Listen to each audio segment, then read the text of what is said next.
Özbəkistan prezidentinin qızının adı yenə hallanır və bu dəfə 1 milyardlıq qalma qaldı.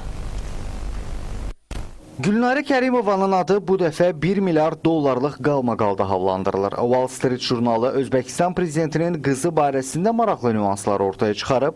Məlum olub ki, Gülnarə Kərimova Özbəkistanda mobil rabitə xidmətlərinin göstərilməsi üçün telekommunikasiya kompaniyalarından onun idarəçiliyi altında olan firmalara böyük məbləğdə pul köçürmələrini tələb edib.